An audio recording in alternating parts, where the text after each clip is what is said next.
नमस्कार, मी डॉक्टर मच्छिंद्र बांगर महाराष्ट्रातील आणि देशातील हवामान परिस्थिती संदर्भात ताजा अंदाज देणार आहे. आपल्या एक गोष्ट लक्षात आली असेल, की या ठिकाणी बंगालच्या उपसागरात उत्तरेला तयार झालेलं कमी दाबाचं क्षेत्र हे आता तीव्र कमी दाबाच्या क्षेत्रात रूपांतरित झालं असून ते भूभागाच्या दिशेने सरकू लागलं आहे. त्यामुळे महाराष्ट्राच्या दृष्टीने विदर्भात खास करून त्याचा परिणाम होण्याची शक्यता आहे. सध्या ते बऱ्याच अंशाने बंगालच्या उपसागराकडे असल्यामुळे पश्चिम महाराष्ट्रात देखील ठिकठिकाणी पावसाच्या घटना घडत आहेत. जसंही ते थोडं छत्तीसगड मध्य प्रदेशकडे सरकेल तसं पश्चिम महाराष्ट्राकडून पावसाचं प्रमाण कमी होऊन उत्तर महाराष्ट्राकडे पावसाच्या ॲक्टिव्हिटीज सुरू होतील असा अंदाज आहे. मान्सूनची पश्चिमी शाखा वीक असून त्या ठिकाणी फारसे बाष्प अरबी समुद्रात नसल्यामुळे कोकण किनारपट्टीला मात्र पावसाचा प्रभाव नाही. आपण या ठिकाणी बघतो की वेलमार्क लो प्रेशरचा दर्जा या सिस्टमला भारतीय हवामान खात्याकडून आज देण्यात आला आहे. पण दररोज या बाबीचा आढावा घेत असतो. सध्या परिस्थिती काय आहे? महाराष्ट्रातील 16 तारखेला म्हणजे 1 जून ते 16 जुलैपर्यंतची परिस्थिती आपण बघतो. सध्याच्या अंदाजानुसार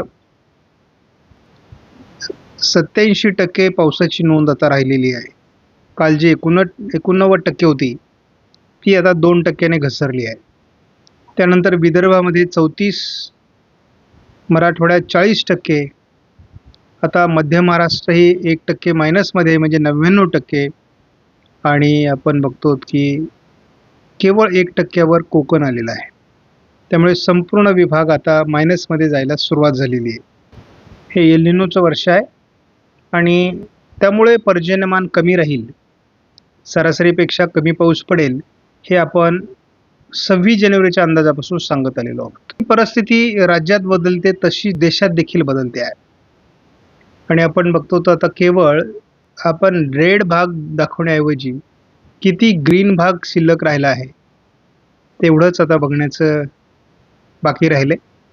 कारण संपूर्ण भारत देशामध्ये देखील परत पाऊस हा मायनसकडे जाऊ लागला आहे. सध्या एकूण 76% पावसाचं प्रमाण देशामध्ये आहे आणि प्रत्येक दिवशी हे कमी कमी होत चाललेलं आहे. जसा पावसाचं प्रमाण वाढेल तशा या टक्केवारीत सुधारणा होईल, परंतु अपेक्षित मान्सून अजून सक्रिय झालेलं नाही. तीव्र कमी दाबाचं क्षेत्र भारतावर पुढे सरकेल तसं पावसाळी प्रमाण देशात वाढणार आहे. भारतीय हवामान खात्याकडून प्रत्येक गुरुवारी पुढील 4 आठवड्याचा अंदाज प्रसिद्ध केला जातो आणि त्यावरून साधारणपणे आपल्याला अंदाज येतो की काय घडेल. 23 जुलैपर्यंत महाराष्ट्रामध्ये किरकोळ पावसाच्या घटना घडतील असाच अंदाज आहे. परंतु 23 तारखेनंतर 23 ते 30 जुलै विदर्भ आणि कोकण पावसाचं प्रमाण वाढेल अशा प्रकारचा या ठिकाणी अंदाज देण्यात आला आहे. 30 तारखेपासून 6 ऑगस्टपर्यंत देखील तसं पावसाचं प्रमाण कोकणात वगळता फारसं चांगलं नाही आहे. मात्र 6 ऑगस्टपासून तर 13 ऑगस्टपर्यंत महाराष्ट्रासहित भारतात पावसाचं प्रमाण चांगलं राहण्याची शक्यता या ठिकाणी व्यक्त करण्यात आली आहे. त्यामुळे बघूयात काय परिस्थिती निर्माण होते. आपण जर रेनफॉल अनोमलीज बघितल्या तर यामध्ये सुद्धा तसा काही वेगळा अंदाज दिलेला नाही, सेम अंदाज दिलेला आहे. पहिला आठवडा हा कमी पावसाचा आहे. दुसऱ्या आठवड्यामध्ये पावसाचं प्रमाण थोडं वाढेल. तसा तिसरा आठवडा कमी पावसाचाच आहे. तुलनेत चौथ्या आठवड्यात मात्र पावसाचं प्रमाण वाढेल असा अंदाज देण्यात आलेला आहे. सध्या जर आपण एकूण सिस्टम बघितल्या तर या ठिकाणी आपल्याला स्पष्टपणे दिसते. या ठिकाणी वेलमार्क लो प्रेशर आहे. त्याचबरोबरची एक चक्राकार स्थिती या ठिकाणी आहे. एक चक्राकार स्थिती राजस्थानच्या दरम्यान आहे, एक दिल्लीच्या दरम्यान आहे, तर एक उत्तर भारतामध्ये आहे जी WDच्या स्वरूपात आहे.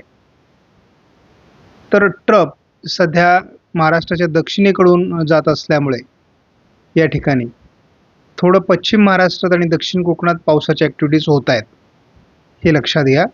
जसाही वेलमार्क लो प्रेशर हे थोडा मध्य भारताकडे सरकेल तसं मराठवाडा आणि मग विदर्भ, उत्तर महाराष्ट्र अशा ॲक्टिव्हिटीज पावसाच्या वाढतील आणि दक्षिणेतील म्हणजे पश्चिम महाराष्ट्रातील ॲक्टिव्हिटीज कमी होतील. 15 तारखेला जो पाऊस झाला आहे तो सर्वाधिक एक डिप्रेशन किंवा एक तीव्र कमी दाबाचं क्षेत्र ओरिसावर असल्यामुळे या ठिकाणी झालेलं आहे. त्याच पाठोपाठ गुजरातमध्ये देखील पावसाचं प्रमाण वाढलेलं आहे. कोकण किनारपट्टीत ठिकठिकाणी पाऊस झालेल्याची नोंदी आहेत आणि महाराष्ट्रात देखील पश्चिम महाराष्ट्र असेल, मराठवाडा असेल, विदर्भ असेल, भाग बदलत काही भागात पावसाच्या नोंदी झालेल्या आहेत.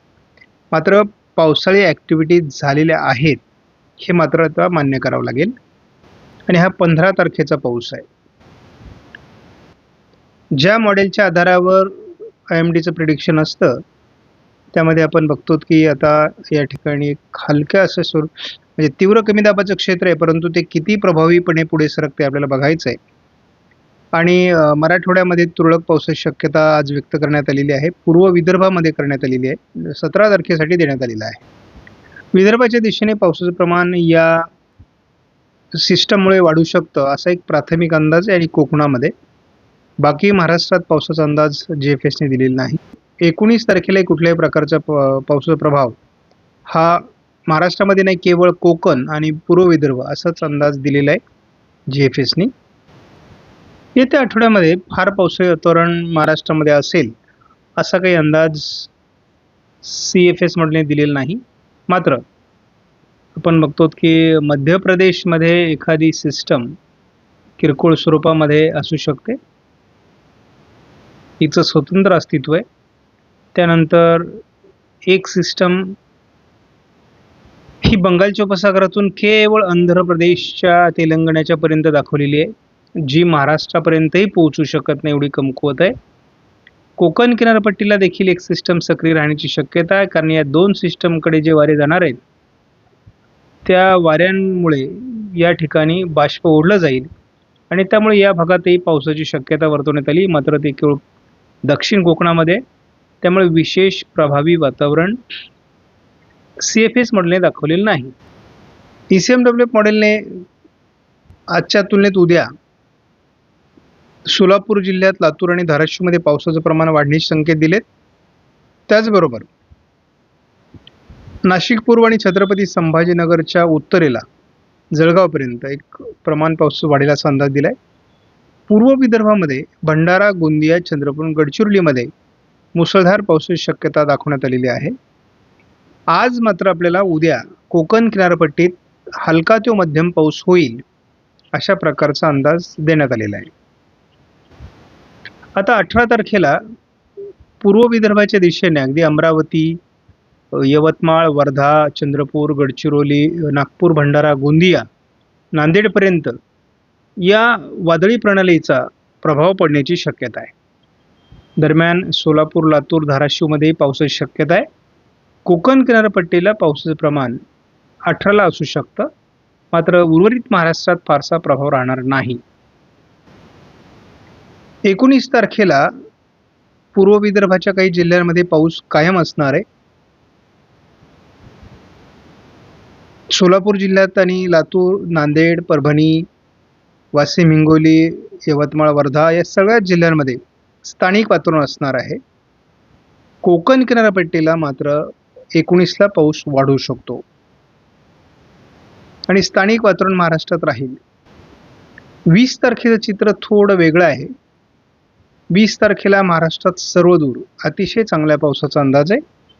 म्हणजे महाराष्ट्रात अंतर्गत भागात मराठवाडा, विदर्भ, पश्चिम महाराष्ट्र आणि कोकण, छान उत्तर महाराष्ट्रापर्यंत चांगल्या पावसाचा अंदाज आहे. फक्त पर्जन्य छायाच्या प्रदेशामध्ये म्हणजे नाशिक पूर्व, पुणे पूर्व, सातारा पूर्व, कोल्हापूर पूर्व, सांगली या काही भागात पावसाचं प्रमाण कमी राहण्याची शक्यता आहे. आज आपण केवळ आता या ठिकाणी 20 तारखेपर्यंतचा अंदाज बघितलेला आहे. उद्याच्या व्हिडिओमध्ये आपण सविस्तर अंदाज बघू. 20 तारखेपर्यंत कोकण आणि पूर्व विदर्भ पाऊस चांगला होईल. इतरत्र स्थानिक वातावरण तयार झाल्यास पाऊस होणार आहे. मात्र आपल्याला या 5 दिवसामध्ये या जिल्ह्यांच्या काही भागात पावसाचं प्रमाण कमी दिसतंय. आता धावता अंदाज बघूयात. उद्या 17 तारखेला स्थानिक वातावरण आहे. अगदी नाशिकसह छत्रपती संभाजीनगर, पश्चिम महाराष्ट्र मध्ये सोलापूर, अहिल्यानगर, बीड, पुणे, कोल्हापूर, सातारा, पुणे या सर्व भागात अगदी घाटमाथ्यावरही पावसाची शक्यता आहे. कोकण किनाऱ्याला पाऊस कमी जरी असला तरी घाटमाथ्यावर पाऊस होऊ शकतो. 18 तारखेला तीच परिस्थिती आहे. 18 तारखेला देखील पूर्व विदर्भ आणि कोकण घाटमाथा असा पाऊस असण्याची शक्यता आहे. थोडं अहिल्यानगर, बीड, लातूर, धाराशिव, सोलापूर, पुणे, सातारा या भागातही पावसाच्या काही ॲक्टिव्हिटीज असू शकतात. तीच परिस्थिती 19 तारखेला देखील आहे. आपण बघतोच स्थानिक वातावरण आहे.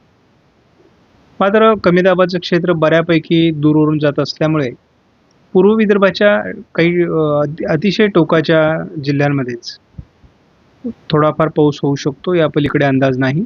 नाशिक जिल्ह्याच्या काही भागात 20 तारखेला चांगल्या पावसाचं धोरण दाखवलं जात आहे. म्हणजे शेतकऱ्यांची जी गरज आहे ती भागेल अशा प्रकारचं वातावरण आहे. तर महाराष्ट्रामध्ये एकूणच स्थानिक स्वरूपाचं वातावरण 20 तारखेपर्यंत अतिशय उत्तम आहे. त्यामुळे या काळात महाराष्ट्रात पाऊस होणं अपेक्षित आहे. कोकण किनारपट्टीला देखील 19-20 तारखेला हलक्या ते मध्यम सरी होणं अपेक्षित आहे. आपणास व्हिडिओमधील माहिती महत्त्वपूर्ण वाटल्यास लाईक करा, शेअर करा, चॅनलला सबस्क्राईब करा. धन्यवाद. जय हिंद, जय महाराष्ट्र, जय बळीराजा.